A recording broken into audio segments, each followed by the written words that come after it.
But the big talking point today with Arsenal was their captain. Another disciplinary issue. There's still a lot of conjecture around exactly what he did, returning late from an agreed holiday that he returned late from. There's been reports that he claimed the club, either he was claiming he was sick or the club were going to say that he was sick as to why he wasn't in the team. But then he put onto an Insta story of himself getting a tattoo. Arsenal fans are fuming with him today, talking about stripping him of his captaincy and everything else. Like, Ram, what's your take? And do you think we know the stories are true? Yeah. Because he's been announced that he's away for discipline. You know it's all true. We don't quite know the ins and outs. But do you think he should be stripped of his captaincy? I don't think that's the only thing he should do. I think he should leave. I think Arsenal should get rid. You don't want any bad eggs in any of your rebuilding projects that you want to do. I'll give you a good example when it came to Liverpool. Mamadou Sakho. Sakho came late to one of our preseason's trainings and had to get a plane by himself. And Klopp was like, "No, we are a team. We're no individuals." Fergie, the amount of times that he did that. Exactly. Come on, Stam, Beckham. And you know what the main thing is? And I've known this because obviously Bundesliga and all that. This is not the first time he's done this. Yep. Everyone talks about Borussia Dortmund. He has a major disciplinary issue. When he was at St. Etienne, when Jurgen Klopp tried to get him at Dortmund, he had a major disciplinary issue there as well. This is not the first time Aubameyang has sort of like not down tools, but not behaved at a correct manner. Let's be real here. For me, I said my piece on Aubameyang a few weeks ago on the show. I said he's no longer an elite striker. He's no longer a world-class striker. I don't even think he's a great striker anymore. I think Arsenal needs to move on from the guy. I think he's washed. He's finished. He's invisible in the big games. And then you add incidents like this. For me, he is the worst captain in the Premier League by a mile. I think it's one of the worst contracts, if not the worst contract in the Premier League by a mile. And I think Arsenal, they will struggle to find a suitor because of his age, because of his wages, but they can do better. And I think improving on Aubameyang in the near future will improve them as a team. No doubt. Like, I think the main thing is all Arsenal fans agree with this because of the performances that Aubameyang has had for the last couple of months. He hasn't scored a goal. The only time he scored a goal was a hat-trick against West Brom under 23s, which is scored pathetic. in the North London derby, which will carry him towards the end of the season in terms of the favour in the squad. Exactly. And I think the reason why all the Arsenal fans are sort of together with this is because of the performances. I think if he wasn't performing like that and was performing at a decent level, there will be people being like, "Oh, give him the benefit of the doubt because he is Aubameyang. He's one of the best strikers in the world." They'll say all this kind of stuff, but I think this is a no-brainer for any football club. Get rid of it. Here's the thing, though. This is the last thing I want to say on Aubameyang. I want to see now Arteta bench him for a few games now because Arteta has come out with this before. I think this isn't the first time Aubameyang at Arsenal has did this not suspended, but I think last season year, he missed the game. Like Arteta said, "You're not playing today because you missed this or this." Yeah. Show what you're made of. A lot of Arsenal fans have been saying, "Oh, Arteta is trying to get a message across that his players aren't willing to put out." Show who you are. Show that you are the Arsenal manager. No one is above you. And Speaking of message, this can be, and that Saka point you made about with Liverpool and Klopp, you can kind of use this as a message. And as because Fergie has done that a lot in the past as well. You can use this as a message and try to bring some unity and togetherness within your squad and also the fan base if Arteta was, actually smart enough to try and do something like that.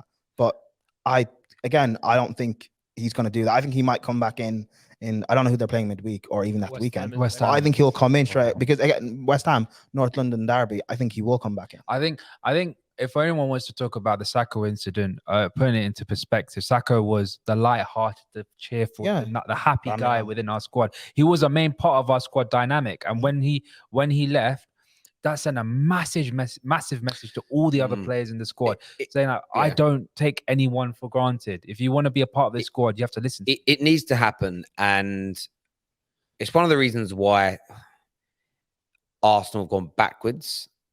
Is the lack of discipline. And by the way, we're talking Arsenal, so some Arsenal fans are, but what about your club or this club? Yeah, my club's the same. We just talked about it. We have to put we need to do it. And what Aubameyang has done is beyond disgraceful. It's on a professional level here. We're talking professional things here. We're talking morality, but we're talking about your profession. You're talking about the fact that you're paid, depending on what paper you read, it's north of £250,000 a week. You're the club's captain. You are the the leader of this group of players, and you've been given time away, you've returned late. The club this is the bit that's embarrassing. What it sounds like to me, and if I've got the information wrong, I apologize, but it sounds like they were going to say he was ill, that's why he was missing. But he fucked that up by going to get a tattoo or something. And therefore, the club then had to say that he's out for disciplinary reasons. And it turns out that that's what I think it is. If it was that he was told them he was ill, that's why he was away, and then he went and got a tattoo, that's even worse. But either of those two stories, and I've read them, the way that people have put them across on socials, I've read it in both ways, but either of them is a disgrace. You don't care about what the fans think. You don't care about how they feel. You have no respect for the football club, no respect for your teammates. You don't care. And there should be no way back. And not just because it's not the first time he's done it at Arsenal. Yeah. It's not the first time he's done it in his career. It isn't the first time he's done it at Arsenal. And Arsenal right now are in a mess. As a football club, irrespective of the growths here and this might be good, and the goalie might be great in the future, and we're cooking slowly. Arsenal Football Club being 8th, 7th, 6th, or 5th is a mess. Arsenal not challenging for major titles is a mess. They are one of the biggest clubs and institutions in the history of football, let alone this country, in the history of football. Banter aside, yes, they don't have a European trophy, but you go anywhere in the world and speak to any football fan, Arsenal. they know Arsenal, they talk about it, they've got famed styles of football, they've had some of the greatest players in the world, one of the greatest managers around from the Premier League era, manage them. They are gargantuan. Barring 4 or 5 clubs in the world, everybody wishes they were Arsenal size. And this man thinks he can treat them like that just because he smiles a lot and everyone likes him and he done some fun stuff on socials and stuff like that. No, every single Arsenal fan has got to not become nasty or abusive, but they turn their back on him and say, we don't want you here. Comes onto the pitch, boo, he's every touch. But do you know what I fear when it comes to that football club? Is he'll start another game, he'll score a goal, and it'll be a bang or what? Yeah. Aubameyang, and then it's gone and forgotten about. And that there, do you know the example I would give is this? And this goes for Arteta letting him back in this team, the board for allowing him to stay, the teammates for chilling with him again and being like, it's all right, bro, don't worry. And more so the fans. The fans are the life and soul of a club. They are the heartbeat, they are the blood, they're the most important bit.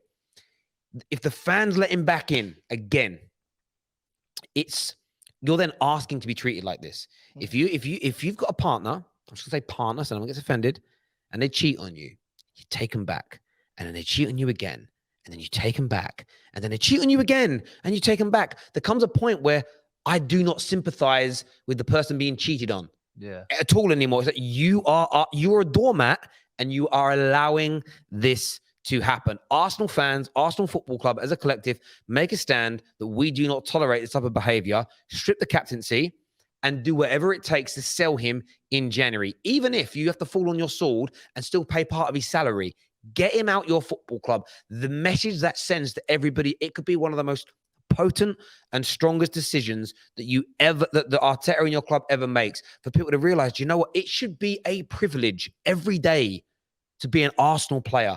Put all the banter aside, it should be a privilege to be, it should be a privilege to play for any Premier League club. The money you make, the opportunities you get, the privilege it literally gives you, to treat it with such discontent.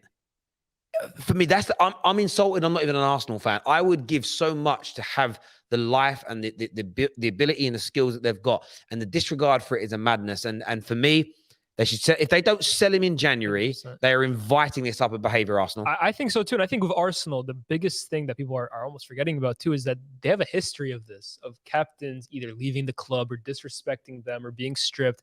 I think all the way back to William Gallas, when he sits on the football bench, he comes out like the next day he's out partying or whatever. I think of Fabregas, Van Persie, Vermaelen, Koscielny, all of them leaving on their own will. You look at Xhaka last year, you look at Aubameyang this year. This is the chance for Arteta to make a stand and say, this is not the culture at Arsenal anymore.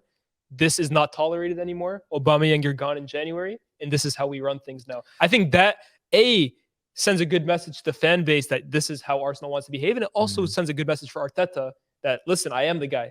But it can't be, if if the fans don't even trust, or half the fan base, because it's split, if they don't trust Arteta to do this, Terry's right. You have to take it upon yourselves. That's why, like, for me, when I say I don't treat or respect Arsenal as a big club, it's for things like this. Because if fans are the most important thing in football and we have such a say and so much power, actually use it for once and do something about it, and show how important Arsenal as a club is, how big Arsenal as a club is. Well, here's the thing, though. You don't want fans to like abuse them on social No. media. You don't want I'm not talking about burnish but I'm not talking about abuse. Though you can do it without sending abuse towards players. But I think it's on Arteta, honestly. Again, it does now go to Arteta. Yeah. If Arteta next game picks him, he's on the bench, brings him on, you go for the manager. Yeah. And or the people in charge of the manager, because they're keeping him in power.